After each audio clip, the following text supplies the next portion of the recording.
Então, o que eu estava falando é que nós vamos dar uma breve apresentada, né, do nosso querido Márcio Catunda, que é um poeta que nós conhecemos, gostamos muito, ele frequentou muitos saraus de poesia e temos uma admiração assim muito grande por ele, né? O Márcio Catunda, ele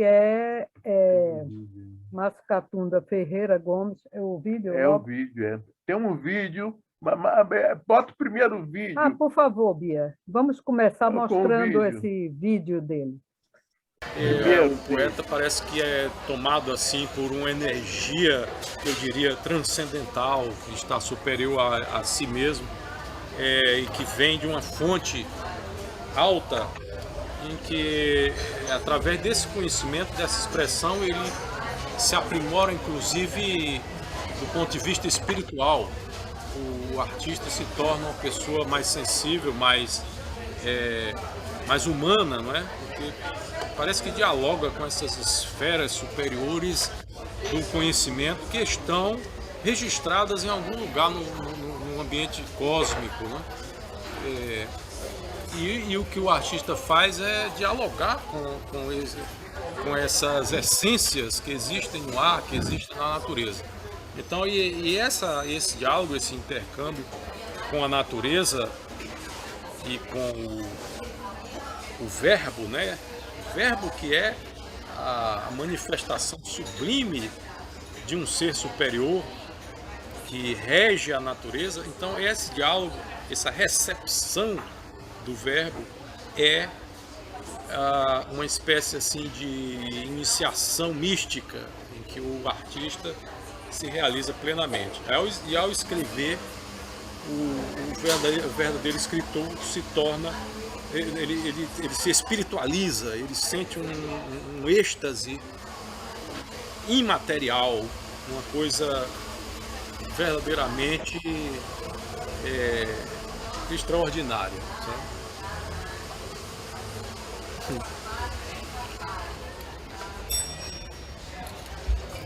Célia, tudo bom?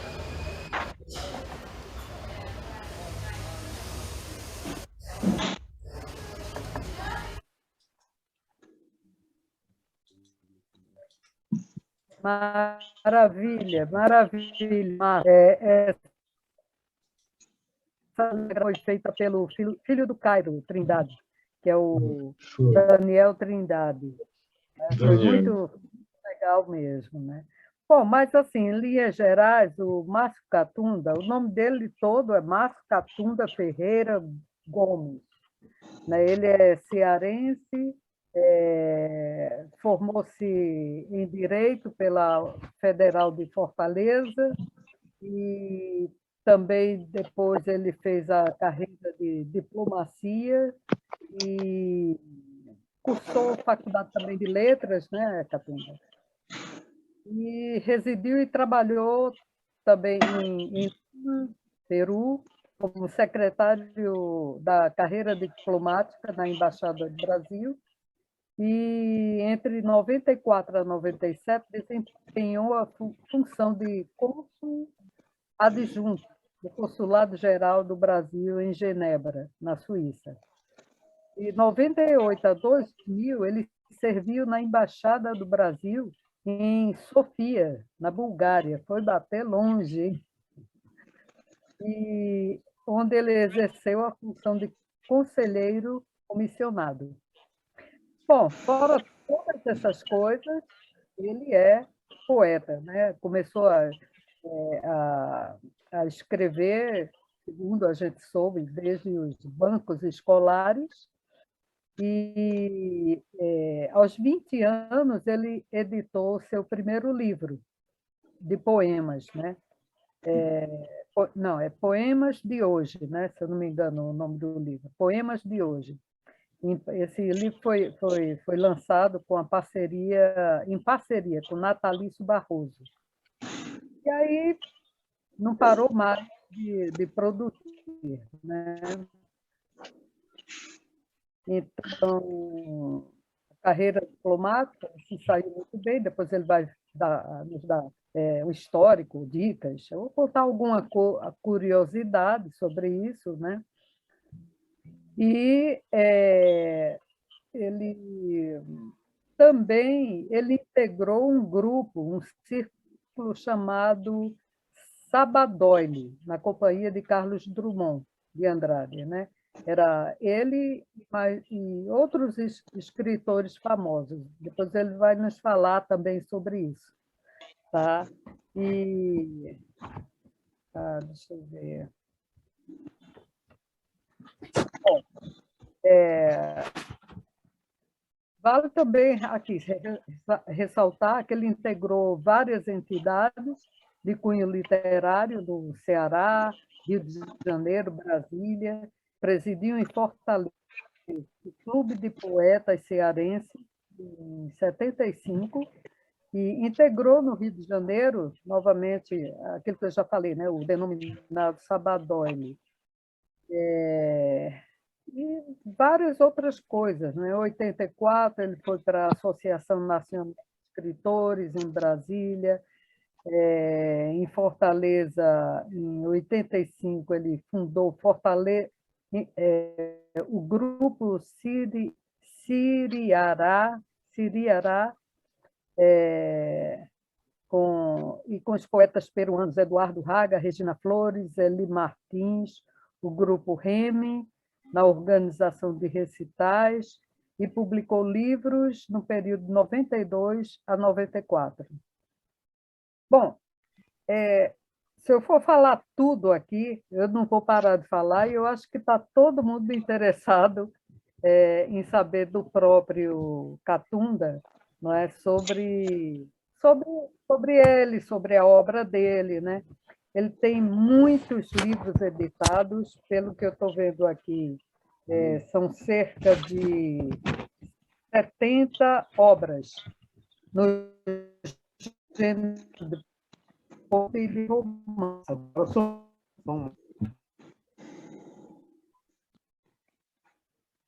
Letras de música,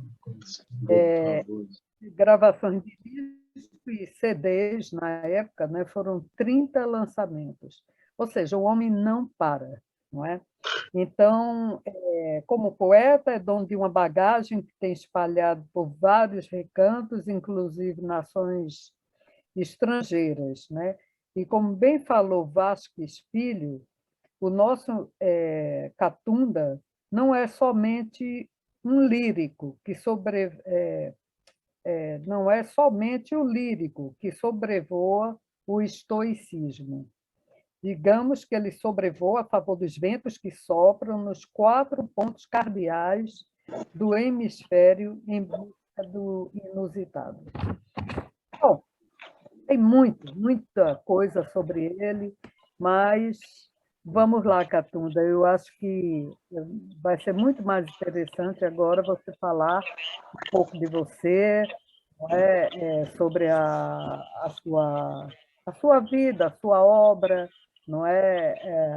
A ideia. Gostei alguém perguntou para o nosso poeta João Cabral Neto o que é que ele achava, a ideia que ele fazia de si como pessoa e também como poeta, né?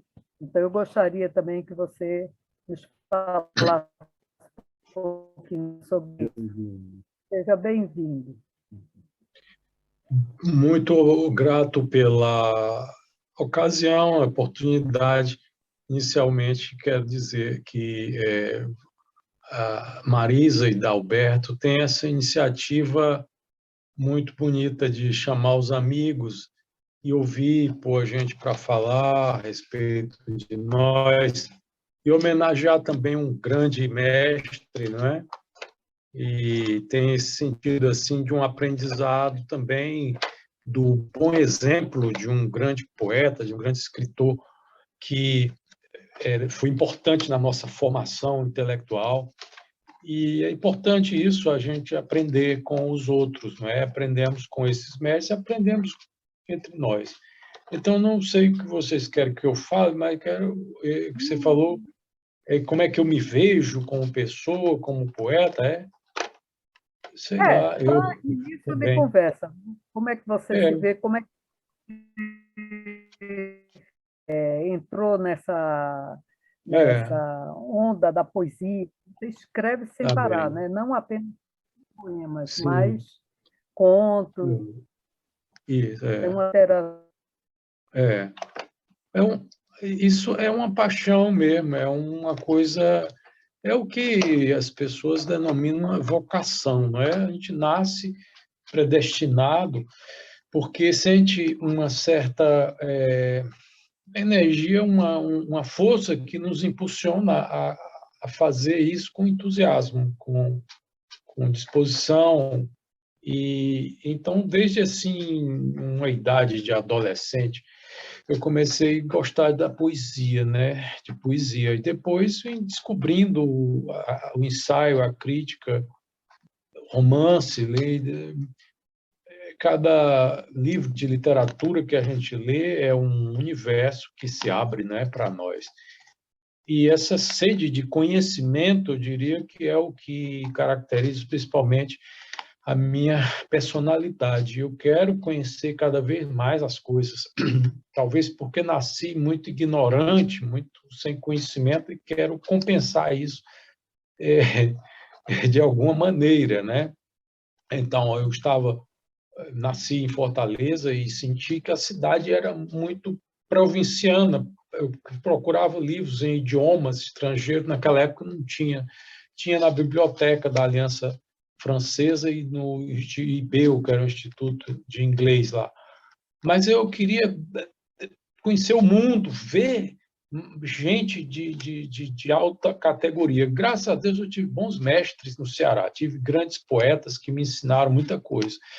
Mas eu queria mais, era uma ambição que é natural, né? A pessoa querer buscar. Então, fui para Brasília, estudei, fiz a carreira diplomática, aprendi um tanto com os diplomatas nesse esporte, foram 8 países que eu trabalhei, em todos eles eu me dediquei procurei escritores com os quais eu pudesse manter intercâmbio e aprender com eles, não é? Porque a linguagem do escritor é a nossa linguagem, nos agrada muito mais. Tanto assim que depois que eu já estava um pouco saturado da própria carreira diplomática, ao completar 60 anos, eu larguei a profissão diplomática, né, e fiquei só com a literatura, porque me identificava muito mais com os assuntos, né? No Itamaraty a gente aprende a escrever bem, mas é só escrevendo coisas sobre economia, política internacional. E eu quero escrever, sempre quis escrever sobre tudo que a imaginação nos sugerir, né? E não só aqueles assuntos determinados de uma profissão e tal. Então, agora estou em peregrinação, em viagens, porque acho que quando a gente viaja, a gente aprende muito também. Cada viagem é uma espécie de pós-graduação, uma universidade que a gente vai, porque eu vou viajando e anotando, lendo, registrando o que eu vejo. Agora, esse é o meu atual método de trabalho. Acho que eu fiz um resumo já, mais ou menos, do que profissionalmente, né, como escritor, eu venho fazendo. Agora, o ser humano já é uma coisa mais difícil de falar, né? Porque se eu for falar o que eu acho que tenho, as minhas virtudes, meus defeitos, já é quase uma psicanálise, né? Aí estou vendo o Jorge Ventura escrever uma coisa. Pois bem, se quiserem perguntar mais alguma coisa, eu estou à Gente, disposição. vocês têm perguntas a fazer, por favor. O Jorge Ventura está dando boa noite e dando boas-vindas, especialmente É, a você, Catunda. A Marisa Sorriso também presente, lá de Portugal. tá em Portugal, né, Portugal. Marisa? Estou aqui. Aqui já está tarde, já é quase 10 horas da noite. Aqui E também. quero parabenizar você, Dalberto, Marisa, aí, por mais essa edição, a Beatriz, e o querido Márcio Catunda. Catunda, o Dalberto e Marisa, vocês não sabiam, talvez, eu fiquei sabendo há pouco tempo. Ele serviu como diplomata na sede da CPLP em Lisboa. Vocês sabiam disso? Pode falar um pouquinho para a gente, ô Catunda, sobre esse período que você serviu aqui em Portugal, na sede da CPLP? Sim, sim, com muita satisfação. Olha, Portugal é um país assim que é muito importante para a nossa formação intelectual, né? Porque a gente, de certa forma, nós brasileiros aprendemos com os portugueses, que são mais antigos do que nós, né? Chegaram no Brasil trazendo a cultura europeia, e o Brasil se formou na colônia também com a cultura africana, com a cultura indígena que já havia, mas os portugueses são determinantes. Então, ao chegar em Lisboa, me senti assim encantado com tudo que eu vi e até hoje fico muito impressionado com o que tem lá. Então, eu trabalhei, estava na República Dominicana procurando um posto e um embaixador era o Paes de Andrade, que foi deputado, era do Ceará. Eu escrevi para ele. Ele disse, tá bem, ele tinha sido colega na Assembleia do meu avô e do meu pai, que foram deputados estaduais. Então, porque no Itamaraty tem muita política. Eu consegui ir para lá. Ele disse, então, não tem, onde é que você quer ficar? Eu digo, olha, tem essa vaga da CPLP. Era o secretariado executivo da CPLP. O meu chefe era um embaixador de Cabo Verde, um sujeito formidável, pessoa excelente, chamava-se Luiz Fonseca. Foi uma experiência muito boa. Eu trabalhei com gente de Angola, de Cabo Verde, de Portugal, de Moçambique. Tinha as reuniões e essa gente toda falava. Depois de um tempo, o Brasil abriu a missão multilateral, porque era só embaixada bilateral, né? Aí foi o embaixador Lauro Moreira, ser embaixador junto à CPLP, né? Este homem é um grande intelectual. Ele foi o que foi casado com a Marli de Oliveira, que depois se casou com João Cabral. Olha como tem aí uma conexão nisso. Então, o Lauro ainda é um grande intelectual e ele tinha experiência no teatro e tal. Então, ele fazia recitais de poesia. Aí eu me senti em casa e ele me prestigiou. É difícil um embaixador que prestigia um funcionário mais jovem. Todos são muito ciosos em suas prerrogativas, mas o Lauro Moreira é diferente, era um artista. E ele ainda hoje anda aí por Portugal. Ele me auxiliou, fiz lançamento de livro na sede da missão. Eu conheci alguns escritores portugueses, poderia ter conhecido mais, mas eu não fiz uma imersão mais profunda no meio literário de Portugal. Eu fiz depois quando eu fui para a Espanha, porque eu estava com a cabeça muito espanholizada. Mas eu cheguei a conhecer pessoas importantíssimas em Portugal. Ainda hoje tenho amizade com algumas pessoas, são escritores. Que ano que foi isso? Quando foi? Que ano que foi? Foi 2006, não, 2005 a 2007. Então, foi logo no começo da formação da comunidade dos países de língua portuguesa, né? Que parece que foi formada em 90 e final dos anos 90, não foi? Foi, por aí sim, foi. Bacana. Olha, eu fiquei tão feliz quando eu soube, porque você em 2019 esteve com a gente no encontro, na sede da CPLP, lá junto com a diplomata lá de Angola, mas você não falou nada, ficou quietinho. Aí um dia desse eu descobri que o Catunda, o nosso Catunda, fez parte aqui da comunidade dos países de língua portuguesa. Eu falei, olha só, caramba, além de ter 70 livros, ainda tem isso tudo, né? E é um sujeito aí simples, acessível, amigo, né? Poxa, tão bacana, parabéns por isso também. Muito discreto. Ele fica quieto, se a gente não adivinhar as coisas, ele não fala. Ou então arrancar com pergunta. Jorge, tu tem alguma pergunta para ele, Jorge? Obrigado pelas palavras da Marisa. Mas é mesmo. Ô, Márcio, você tem muitos poemas, muitos, e são... eu gostaria de ler especialmente um aqui agora, mas gostaria que depois você falasse daqueles seus prediletos e também nos dizer como é que você vê o estilo da sua poesia, tá? Eu vou falar um poema aqui que eu acho assim maravilhoso, é desse livro aqui, ó. Dias Insólitos. Dias Insólitos. Ele fez um poema chamado Miguel Ângelo. Pintor, vate, arquiteto e escultor, Miguel Ângelo plasmou em pigmentos, desde Adão a Jesus, todo o fulgor de uma história de glórias e tormentos. Desvelou com beleza, luz e cor, na galeria dos divos portentos, no fausto cintilante de esplendor, do Gênese ao juízo, dos adventos. O forjador das formas e das cores ergueu no Capitólio a estátua equestre de Marco Aurélio, imperador e mestre. Ornamentou com divinos primores a cúpula de arcanos redentores, de São Pietro à Basílica Terrestre. Sensacional. Esse poema é assim de uma é clássico, né? Soneto.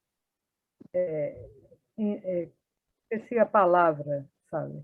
Mas é um soneto, é um poema. É um soneto. Quer dizer, como? É um soneto. Exatamente, é um soneto. Você gosta de fazer sonetos, né? Eu gosto. Aliás, aí eu faço o papel de anti-João Cabral, né? Porque ele falou que não gosta, não. Mas eu penso que... Ultimamente eu tenho feito sonetos. É uma coisa... uma espécie de... como é que se diz?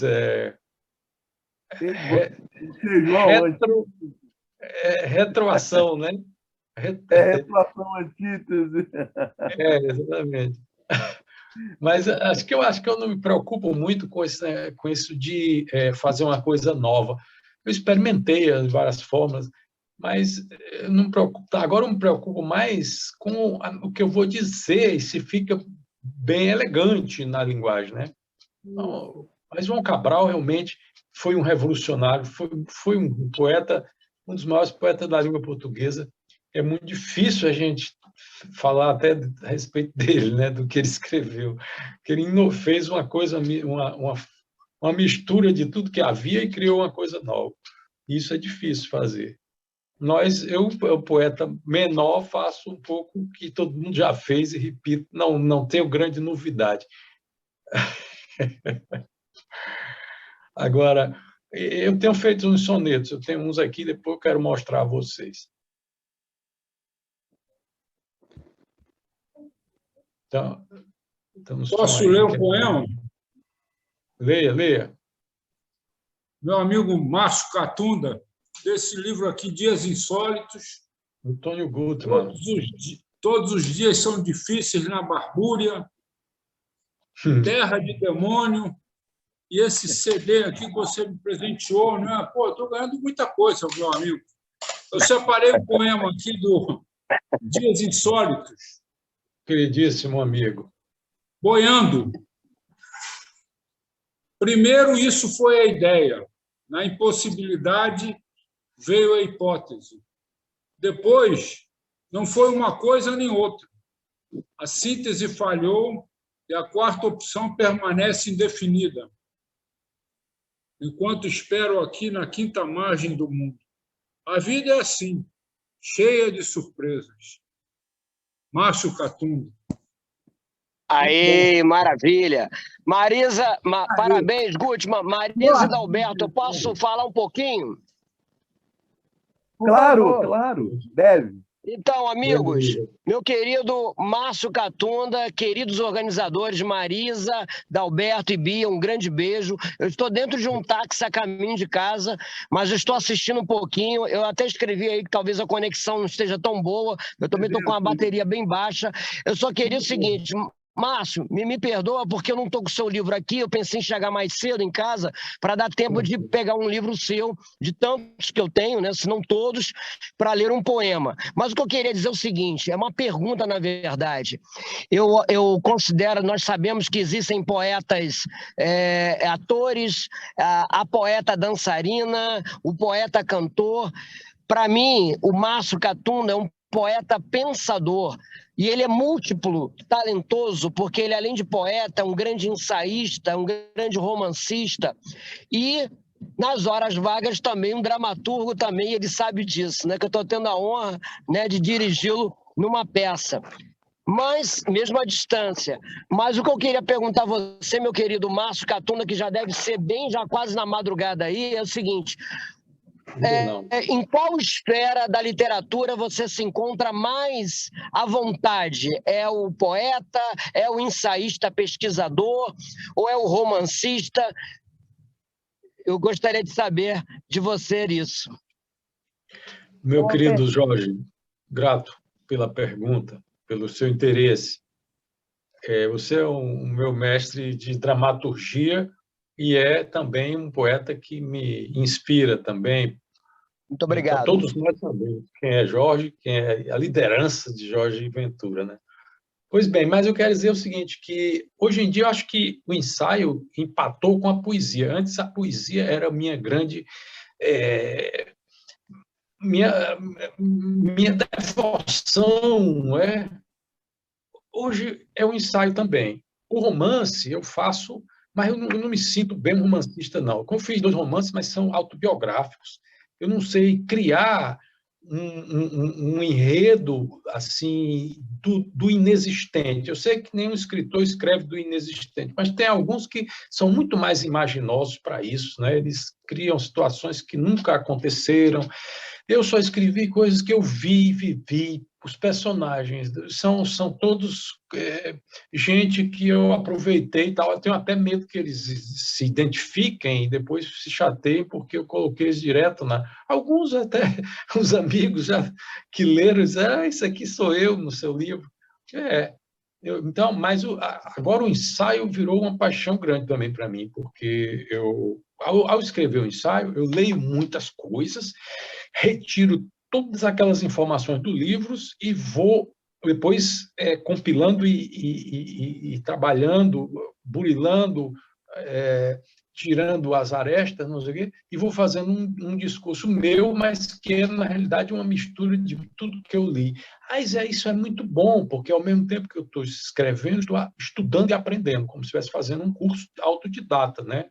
E agora o ensaio está prevalecendo. Eu já fiz o livro sobre os poetas franceses, agora eu vou fazer o livro sobre a Itália, que é uma espécie de pseudo-história da cultura italiana, mas eu não quero que isso tome a vaga da poesia, não, porque a poesia de vez em quando ela vem assim.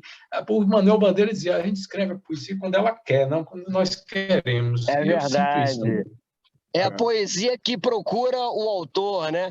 Agora, só para finalizar, dizer que é muito interessante, muito curioso o que você disse, porque eu acho que no Brasil nós estamos sentindo falta desses poetas pesquisadores, esses poetas intelectuais pensadores, porque eu penso que o poeta pensador, ele pode abrir portas para futuros estudos dentro da literatura para outras gerações, né? Então, assim, eu acho que é interessante, porque geralmente um poeta, quando ele se resume apenas à sua obra, fica a obra dele ali, né, restringida para futuros estudos. E você, Márcio, além de lançar a sua obra, você como ensaísta, principalmente nesse trabalho que você vem fazendo, começou com os poetas franceses e agora está em pesquisa dos poetas italianos, você vai deixar um trabalho primoroso, né? Para futuras gerações e para nós todos, né? Porque você dá vez e voz àqueles que compuseram esse cenário literário em nível mundial. Você começou na França, está na Itália, daqui a pouco você vai falar da Espanha, dos portugueses, e assim você vai fazer um trabalho belíssimo e primoroso. Então, eu acho isso muito importante. Falta esse poeta pesquisador nos dias de hoje, porque eu acho que fica muito restrito às academias, às universidades. Então, eu penso que você é uma pessoa que está abrindo fora da universidade esse trabalho de pesquisa e mostrando ao grande público. Isso é muito legal. Beleza, Jorge. Grato pelas suas palavras. Mas eu penso que, claro, houve outros grandes poetas nos quais a gente pode se espelhar, que foram grandes ensaístas, né? O Mário Faustino, por exemplo, foi. O Sequinha, atualmente, é um grande ensaísta, também grande poeta, né? O próprio João Cabral escreveu uns ensaios muito bonitos. Na obra dele tem coisas fabulosas, né? E muitos mais. O Gilberto Mendonça Teles, o Afonso Romano de Santana, todos mundo escreveram muita coisa de ensaio. Isso, eu ia dizer Afonso Romano. Agora, tem aqueles que são mais... Ferreira Goulart também, né? Ferreira Goulart também. Ferreira Goulart também deixou alguma coisa também. Sobre artes plásticas, ele sabia muito disso, né? Escreveu. E, bom, isso, mas, assim... É bom seguir essa trilha, né? Não ficar só na poesia, porque alguns tem poetas que são tão grandes que eles fazem tudo na poesia. O Marcos Vinícius Quiroga, por exemplo, de saudosa memória, quando eu falo nele me emociono, ele fazia poesia e ensaio tudo junto, com uma originalidade impressionante. Vale a pena resgatar a poesia dele. Meu querido, muito obrigado, tá? Um grande beijo, um grande abraço. Tá, sucesso sempre, você sabe que eu sou seu fã, né? Tá bom? Tô aqui dentro do táxi, rapaz. Mas o que é tecnologia, né? A caminho de casa. Obrigado aí, Marisa. Obrigado, Dalberto. Obrigado, Bia, por essa oportunidade. Valeu, tá? Valeu, obrigada. Então, felicidade para você, Jorge. Nosso Tudo querido Márcio Saúde, tem outro lado. Tem o seu lado de compositor, de musicista. Então, eu peço a Bia, por favor, bote uma música do Catunda aí para nós ouvirmos esse lado dele, né, de compositor, é sensacional. Adoramos, tá? Eu tenho o teu CD, adoramos. Essa música eu não tinha ouvido, não. Essa mesmo, ótimo.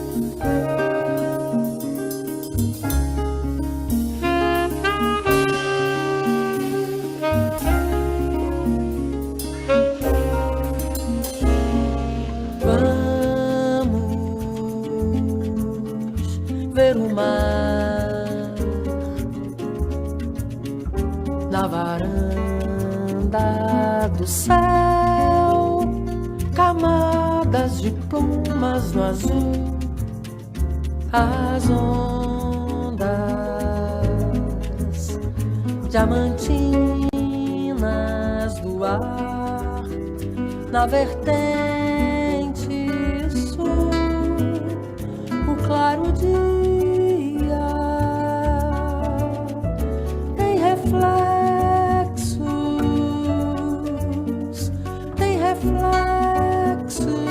mil da cidade do prazer, aquarelas do Brasil.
provisões de paz, as nuvens vão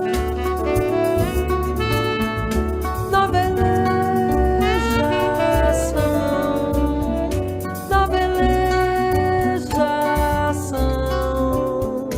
da maré de cantos mil, aquarelas do Brasil.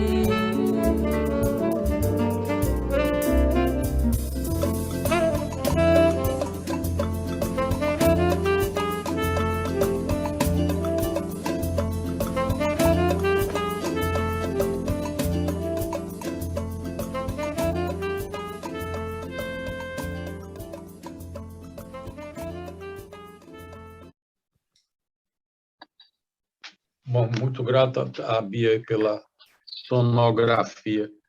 Maravilhoso. Fala, mestre! Muito bom. Olha, nem eu conhecia essas suas letras de música. Maravilhoso. E já vi também que você... Não é? E já vi também, Catunda, que você curte muito, né, o Rio de Janeiro. Tem até um dos seus livros de poesia. É todo sobre o Rio, né? Emoção Atlântica. Tem poemas maravilhosos aqui. Eu vou ler um rapidinho, tá? Esse aqui, Santa Teresa. Sob os mirantes, mar envolto em névoa, ilhas veladas na distância, passa um cortejo armado. O crepúsculo me devolve a beleza. As luzes brilham na costeira. Faroletes vacinam as favelas. Além própria na profusão, formidável trepidação. Sinuosidades do movimento declinante, serpenteia o artefato, na iminência de se despedaçar. Percorro 2 séculos em minutos. Na emoção de cruzar os estreitos arcos, a altura é a do espírito, arqueologia do sentimento. Esse livro é um dos meus prediletos, sabe? Os poemas aqui são... Pelo menos eu sou assim, apaixonada por todos eles. Grato, Marisa. Grato pela sintonia. Desculpa. Fala, Marisa. Saindo um pouco da poesia, vamos também para o romance. O que te levou a escrever este romance, meu querido? Que é um romance que causou uma polêmica danada, né? O título da ilha é Patra né? Como é o nome? Essa ilha. Exato. Mas é uma sátira às pessoas que eu conheci no Itamaraty, na carreira diplomática. Os 2 livros são sátiras. Era uma maneira que eu encontrei assim de exorcizar aquela condição adversa, não é, no trabalho, com os colegas com aquele espírito muito competitivo, aquela ansiedade toda pelas promoções, pelo carreirismo, não é? Pelos postos melhores. Então, eles faziam verdadeiros quadros caricaturescos. Eu aproveitei isso e escrevi a respeito. Então, esse é um romance surrealista, ele não tem muito enredo, né? O segundo tem um enredo melhor, mas acho que esse ficou até melhor, porque é mais criativo, ele tem liberdade total, não tem nenhum compromisso com a própria realidade também. Ele é um delírio, assim, meio que na base do... Não sei como é que... É um pouco assim a mistura de um Dom Quixote, mas, claro, guardando as proporções, que Dom Quixote é a obra maior do maior dos espanhóis na literatura. Mas tem até um pouco aquele negócio do Imperador do Acre, do meu xará Márcio Souza. É uma sátira, uma gozação, uma brincadeira. E por isso talvez tenha sido interessante. Terra de Demônios. Eu me inspiro também nos países onde eu trabalhei, né? Países complicados, em que as pessoas dificultavam as coisas, porque é a condição humana mesmo, né, que faz. Então, Como é o nome desse livro, hein?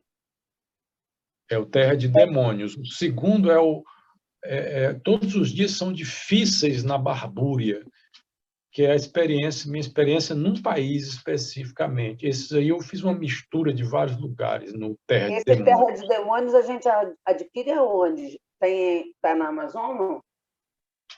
Talvez tenha algum aí. Se não tiver, tem a estante virtual, deve ter. Não sei se está no Amazon, porque esses livros não foram feitos por grandes editoras, são editoras... Esse aí, por exemplo, foi feito até por uma editora boa, que é aquela editora da Teresa Mota, Teresa Roque. Teresa Roque. Livre. Distribui razoavelmente, mas não é uma editora de maior porte, né? Então, os livros não estão nas livrarias grandes, mas estão aí na estante, no Amazon deve ter, porque eles acabam pegando e colocando lá automaticamente. Eu não coloquei, não. Na Amazon tem. Está aqui, eu estou vendo. Né? Tem. Ah, que bom.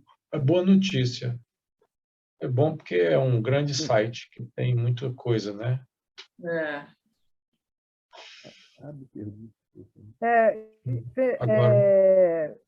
É Martins Fontes que você fez ele. Fazer alguma pergunta. Não, Martins Fontes está também. Nem sabia. Regina, você quer? Aqui. Maria Célia, por favor. Maria Célia. Alguém gostaria de falar algum poema dele? Ou fazer alguma pergunta? Fiquem à vontade. Tá bem. Marisa, Regina, Maria Célia, Bia. Eu vou falar aqui um poema. Eu não estou em casa. Eu não estou em casa, então não tenho os livros do Márcio. Eu tenho aqui só as antologias. Né? Quanto vocês vão procurando?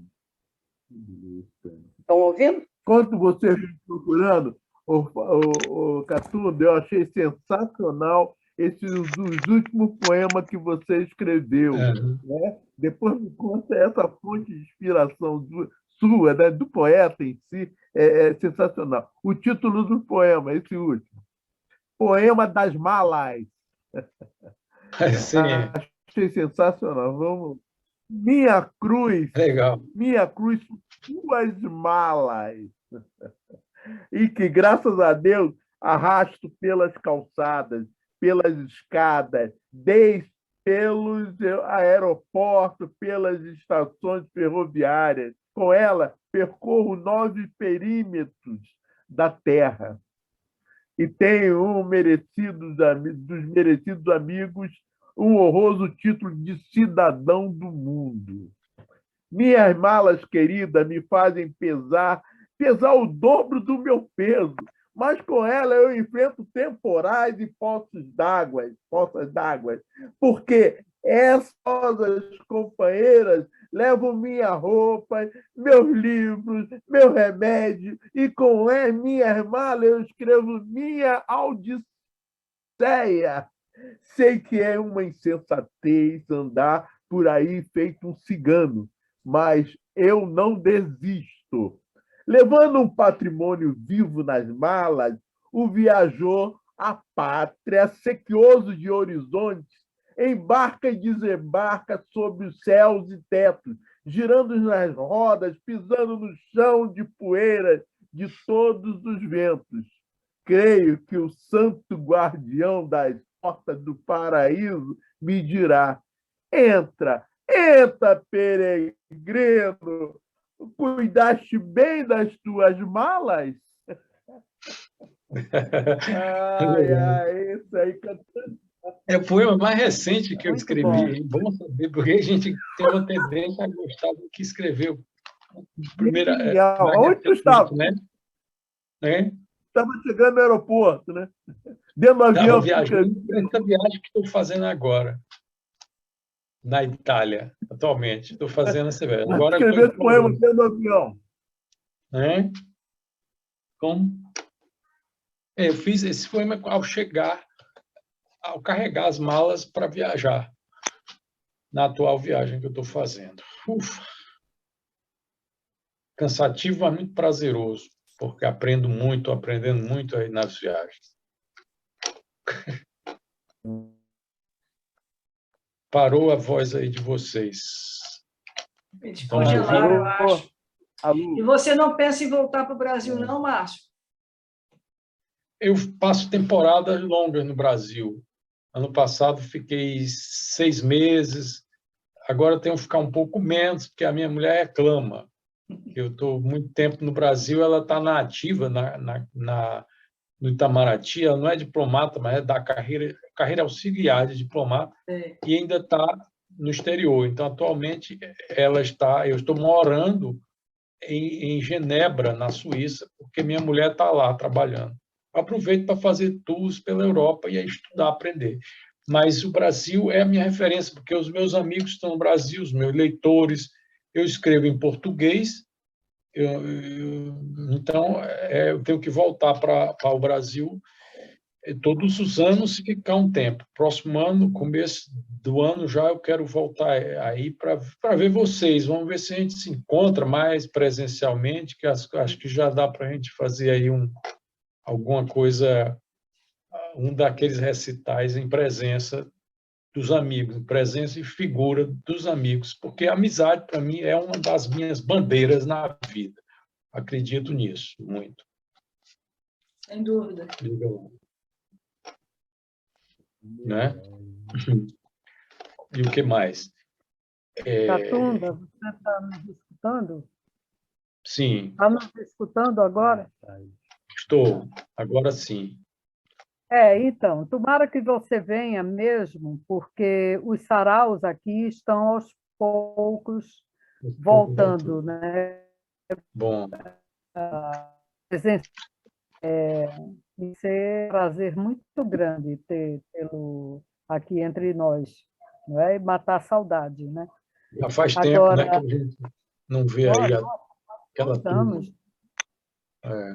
Pois é. Então, mas você me diz uma curiosidade que eu tenho. Você, como diplomata, não é? Quer dizer, trabalhou muito tempo nisso, né? E você viajava muito, né? Ia para muitos lugares diferentes. E você acha que isso influenciou de alguma forma na sua escrita, nos seus poemas? Sim, influenciou muitíssimo. E era isso que eu queria mesmo, né? Eu queria diversificar os horizontes das experiências, das leituras,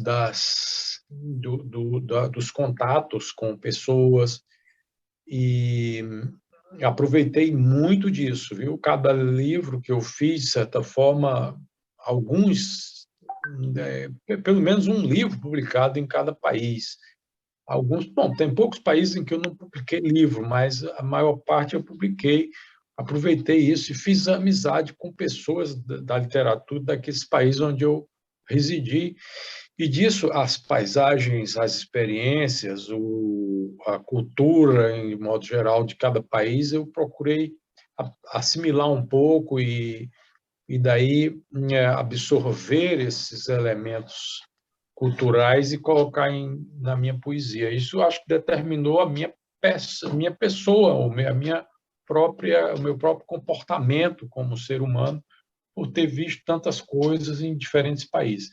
Se eu tivesse ficado sempre no Brasil, teria sido interessante também. Seria um outro tipo de aprofundamento, né? Que eu estaria, vamos dizer assim, mais em contato com aquelas mesmas pessoas e podendo conhecê-las melhor, num círculo de amizades menor, ou seja, num círculo de contatos com pessoas menos numeroso, mas num sentido, nem sei se seria menos numeroso, mas seria assim menos diversificado, isso sim, com certeza, porque em cada desses países eu vi coisas, comportamentos típicos daquelas sociedades que me serviram, portanto, de modelo.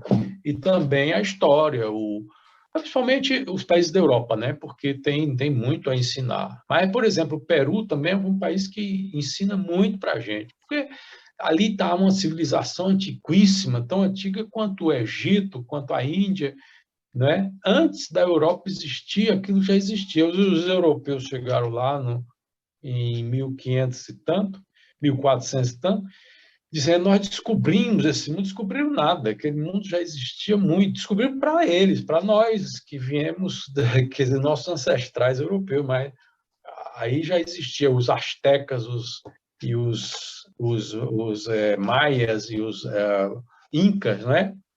E por que não dizer a África também, aquela sabedoria africana muito antiga, que veio com toda essa mitologia mística que corresponde aos deuses pagãos da Europa. Os africanos tinham tudo isso e levaram para o Brasil. Os orixás, esse negócio todo, está tudo na Bahia e está na raiz, na essência do Brasil também. Então, eu trabalhei na África, trabalhei em Gana e trabalhei em Argel. Foram experiências duras e tal, porque a situação na África é difícil, mas, em todo caso, aprendi muito, sobretudo essa parte existencial. Aprendi com a luta das pessoas pela sobrevivência, não é? Com as dificuldades que tem nos países menos desenvolvidos.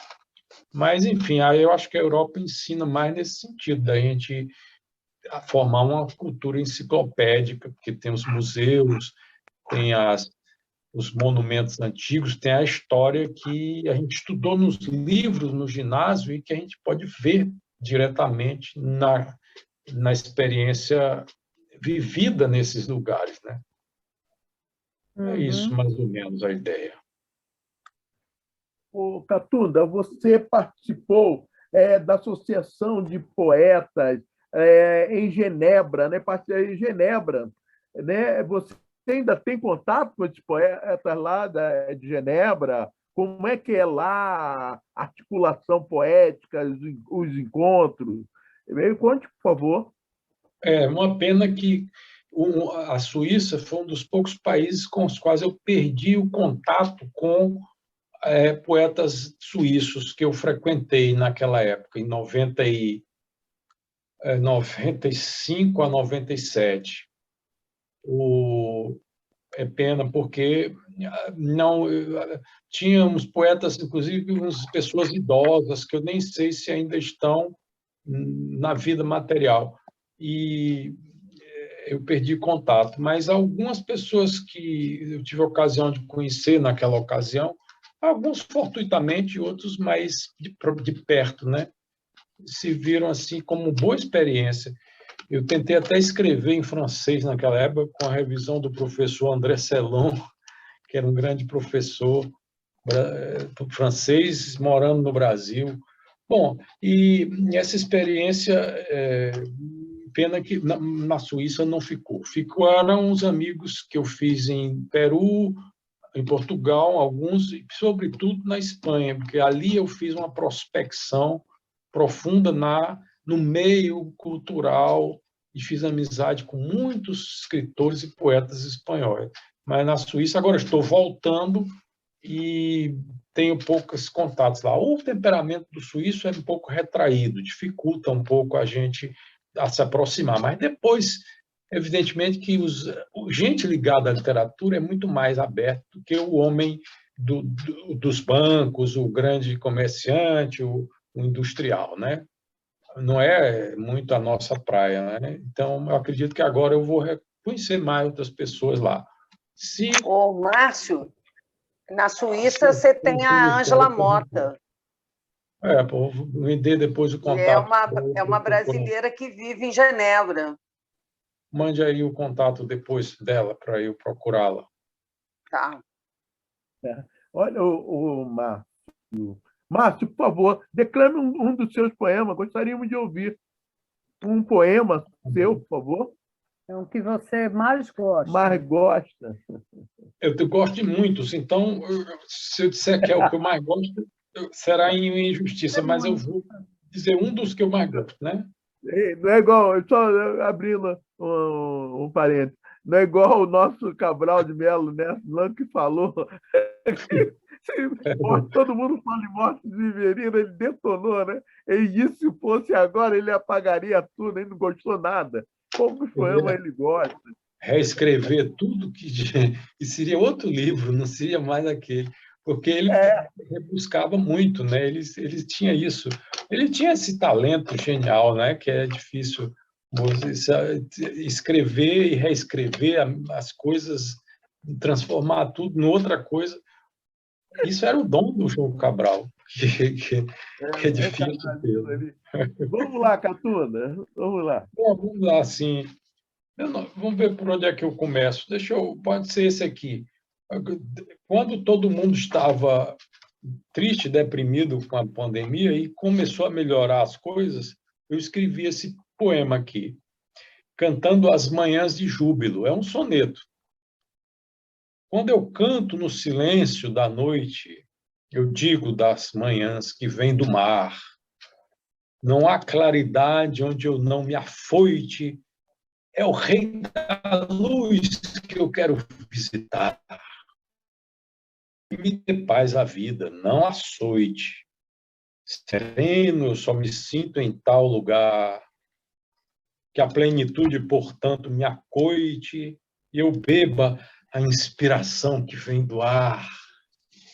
Eu preciso cantar essas manhãs que gravam-me luzeiros na memória, pois das estrelas elas são irmãs. Que divinas maravilhas louçãs, que venturosas sensações de glória, que Deus seja louvado em meus afãs. É um poema espiritualista, né? Isso aí, eu estou escrevendo parecido com o Cruz de Souza. Cruz de Souza era assim, místico, né? Afonso de Guimarães, é poesia simbolista, tem muito a ver. Isso é bom demais. Você vai falar outro? Posso falar outro. Esse também vem nessa linha mística, né? Que eu, de certa forma, imito os poetas místicos da antiguidade. Esse aqui, por exemplo, o Artista Redimido. Arauto das fantasias da arte, cantei nos tabernáculos e festins. Do lirismo primais fui baluarte. Por mim soaram canoros clarins.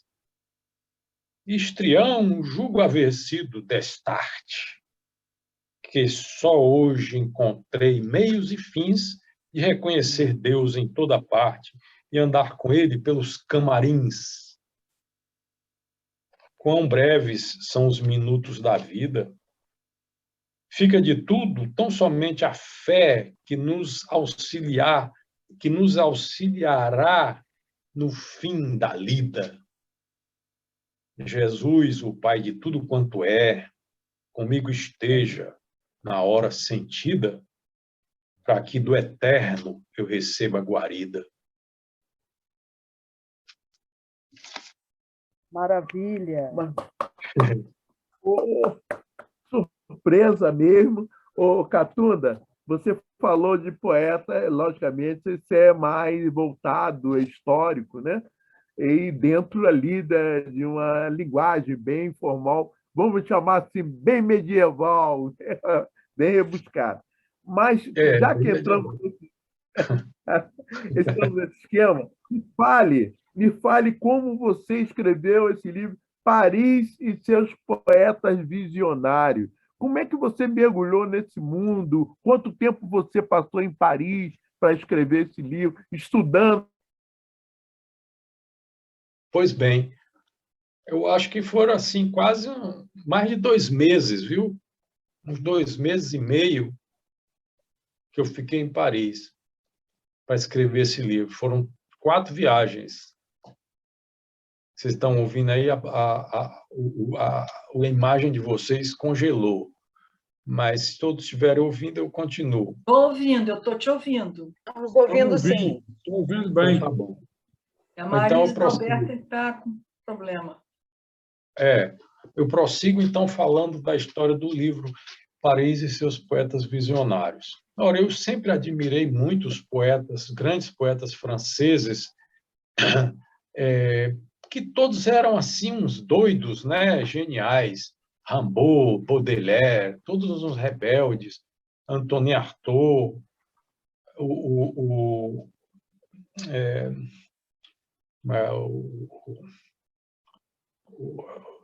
agora, peraí, o nome, eu estou meio cansado.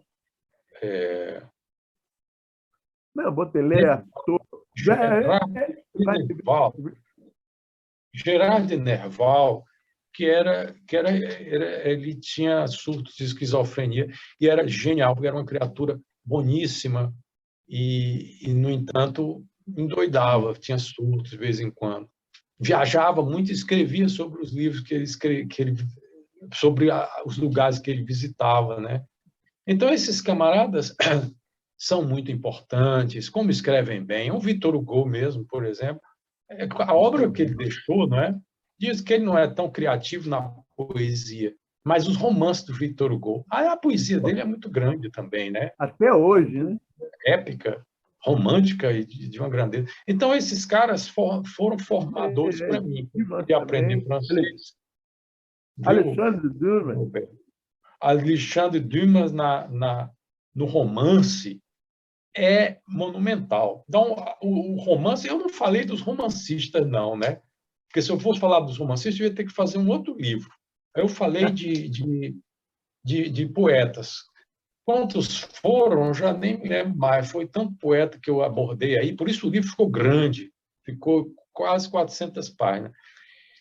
E aí eu conto a biografia desses grandes poetas franceses e o meu passeio em Paris, buscando os lugares onde eles moraram e dizendo como é que eu fiz o itinerário. Eu saí de tal ponto, a tal lugar, cheguei naquele lugar onde morou o fulano.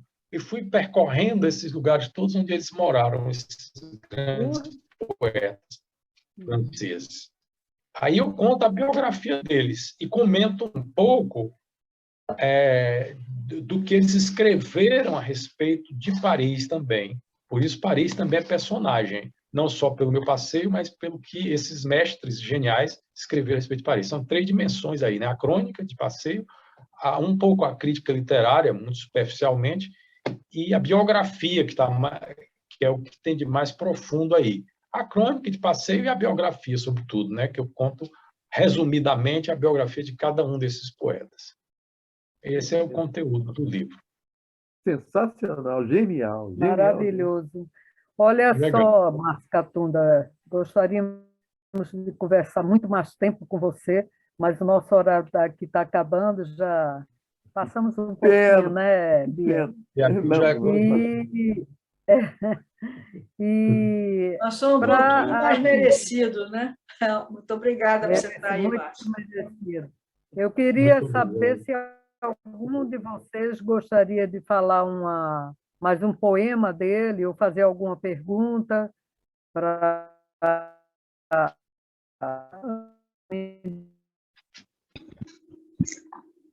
Eu vou falar um poema.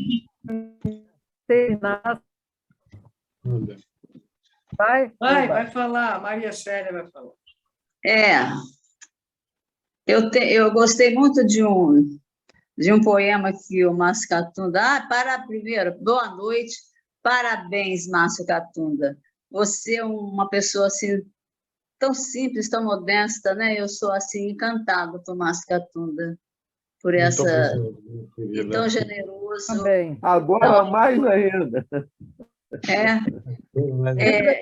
Esse poema eu já li, eu li no lançamento do seu livro lá em Ipanema, eu li também numa reunião da BRAP, e eu vou ler hoje. Se não me engano, o nome é Vida Peregrina. É isso? Esse é... Quanta força e quanta luz necessitamos na estrada, que ao equilíbrio conduz na experiência sagrada. o empenho para fazer jus à glória tão desejada, toda angústia se reduz quando a vida é transformada. Essa ciência divina que a consciência ilumina vem de um ser superior, que a virtude nos ensina de viver com mais amor nessa vida peregrina. Muito grato pela leitura. Maravilhoso. Eu adoro esse tema, adoro. Olha só. Ele que foi? Travou de novo. Travou? A voz do Dalberto. Eles estão congelados. Então, a internet aqui em alguns lugares é péssima, mesmo que você... Tem alguns mistérios na internet. Tem alguns mistérios. Alguns prédios funcionam muito bem, outros, às vezes, vizinhos. A gente mora na mesma rua, a minha funciona. A da Ana, por exemplo, que está aqui, teve uns tempos que também andou encrencada, ela mora aqui do lado, mais um pouquinho abaixo, depende do prédio. A tecnologia falha. Mas agora eles voltam. Mas então, eu vou ler o Sagrado Poder. Pode ser? Vai, faça. Fale. Mande. O Sagrado Poder. O Sagrado Poder enviou seu guardião para nos defender em qualquer situação. Como é bom pertencer a seu bom coração, a seus pés o meu ser transformar, tornação. Receber da sua mão divino perdão, como prova de fé. Ter assim o que se é, com firmeza de pé, perfazendo a missão. Márcio Catunda. Muito grato, muito obrigado pela leitura.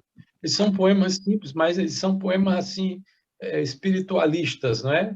Que tem uma mensagem religiosa, porque eu sou uma pessoa mística, eu sou uma pessoa que acredito que existe Deus, e não sou católico, eu sou de linha espírita, mas eu faço uma síntese de muitas religiões, do budismo, do cristianismo, do esoterismo. Eu acredito na vida espiritual. Porque se não acreditasse nisso, eu seria mais angustiado ainda do que eu sou. Tem que acreditar em alguma coisa, né? Agora então escrevo essas coisas agora, sim. Estou escrevendo isso. Márcio, a gente caiu aqui, nossa internet caiu. Estamos voltando agora, mas achei ótimo as últimas coisas assim que eu escutei sobre religiosidade, sobre espiritualidade, né? Espiritualidade, eu acho que é fundamental, sabe, para o ser humano se sentir confiante, mais leve, não é? Eu acho o seguinte, essas pessoas como, por exemplo, você que viaja o mundo todo, que tem outra... são pessoas mais livres, sem muitas amarras, não é? E essas pessoas, especialmente, não é? Elas entram em contato com a espiritualidade, com o divino. Isso talvez é que faz você ser uma pessoa assim tão leve, tão... ou seja, uma pessoa que não faz questão de estar se mostrando, né? A não ser que a gente pergunte, não é? Você parece uma pessoa assim muito bem resolvida, sabe? E eu gostei muito de saber que você tem esse lado espiritual, sabe? Mais ou menos o que a gente imaginava, né? Legal, Marisa. Grato. Obrigado pela sintonia. Sobre você. Não, acho que é melhor a gente ser simples, né, do que querer colocar mais coisas ainda do que a gente é capaz de fazer, porque senão aí não dá conta mesmo de fazer, querendo ser mais do que é, né? Já é difícil ser o que a gente é, primeiro reconhecer que a gente é pouco, né, não é muito, e depois, agora, Eu inventei uma palavra que é o egômetro, né? Um negócio que mede o ego e não deixa ele crescer muito. Porque eu recomendei para mim mesmo, mas quem quiser Gostei do usar... egômetro. Márcio, o difícil é que, por exemplo, tem balança que só vai até 200 quilos, né? Tem egômetro que só vai até uma determinada faixa e, de repente, vai ter algumas pessoas que não vai conseguir nem medir. O negócio vai estourar. É possível. É verdade, Marisa. Tem gente que não cabe dentro de si, né? E às vezes explode.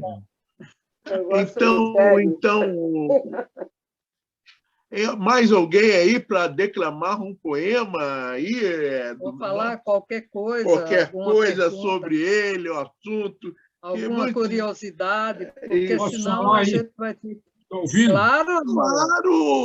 Imagina, logo você. 9 tendências de Mr. Ego. Boa. Alquimista, destila veneno. Sistemático, coleciona vantagens. Econômico, jamais verteu lágrima. Mercurial, nada dando, tudo recebe. Criança desmamada, quer chupar todo mingau. Versátil, domina o verbo e a verba. Ficcionista, acredita no que inventa. Vigilante, morde sem ladrar. Carnavalesco, a cara é a própria máscara. Márcio Catunda. Muito bom. Sensacional. Sensacional. É a definição. Todo papo ele definiu aí. Isso aí definiu muito a gente. A verdade é boa. É um contraponto na espiritualidade, né? Para não ficar falando só de coisa séria, a gente coloca assim umas coisas para romper um pouco com essa formalidade toda, né, da vida. Tem que ser. Isso. Agora, eu vou pedir à Bia que coloque esse vídeo, é o último vídeo do nosso amigo, de uma apresentação do nosso amigo em Madrid. Beleza. Camino como quien exorciza los demonios de la angustia existencial. Inverno hizo estragos en las tonalidades. Emociones y pensamientos vanos me obsesionaron hasta el momento. Suave es la sed de saber. Los obstáculos desaparecen cuando fluye la jornada del encanto, la luz del día como certeza, la fe en el extraño milagro humano y la esperanza contra la incertidumbre. Cualquier música que me redima, consuelo, bálsamo de quietud y el buen sentido a pesar de los pesares.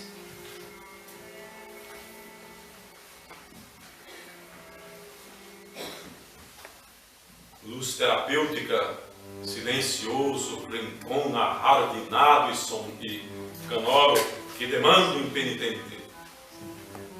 Recelo meu próprio medo, agridulce luz cotidiana, essência de universal bondade. Vengo a beber el manso eflúvio, sublime resplandor celestial. Eres la verdade absoluta, o verbo substantivado por el ser vivo, centelleante cristal colosal. Que todos os homens te bendigam, divina luz de todos os seres, luz de yugo suave e fardo ligeiro, imagen de la perfección que adoro.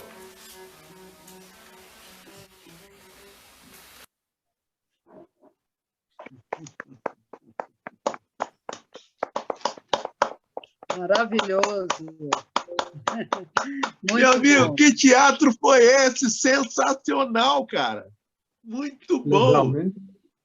Era o sonho da minha vida, era fazer um recital, um monólogo assim, e eu consegui, fiz lá em Madrid, num recital, num teatro de lá, um teatro chamado Guindaleira, que era de uma moça lá que eu conheci, que era atriz, né, da família dela e tal, e eu dei lá uma contribuição, porque naturalmente custa caro a iluminação do teatro e tudo mais. Convidamos uns amigos e eu fiz isso aí. Aprendi muito com vocês no Rio de Janeiro, os poetas dos recitais aí, os poetas performáticos, né? Vocês dois aí. Esse aqui. Jorge, a Marisa, o Eduardo Tornaghi, o Cairo Trindade, eram os mestres com quem eu aprendi. Tanúcio Cardoso, né? Tanúcio, ótimo. Esperava Tanúcio hoje aí, mas... Ele deve estar meditando. Mas está de parabéns. Aí o Jorge Ventura falou dessa sua verve de ator. Estou vendo isso aí. É muito... Vamos vê-lo mais ainda. Antes eu achava você meio tímido no palco, mas agora está desistindo do palco. Aos poucos eu estou... Vendo essa apresentação aí, muito. É o trabalho da memória, né? Se não tiver uma memória boa, chega na hora no palco e tem medo de se esquecer o que vai dizer.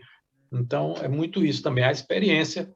Então, cada vez mais. Mas essa experiência, por exemplo, aquele da poesia simplesmente, que a gente ia lá toda terça-feira era um exercício legal que a gente fazia lá, né? Preciso retornar aquilo lá com o Silvio Ribeiro, a Laura Esteves, o Jorge Ventura. Eu acho que só em março agora. Tomara que sim. Estou pretendendo voltar em março. Legal. Boa. Vamos nos encontrar por lá quando eu for, que eu pretendo ir nesse período.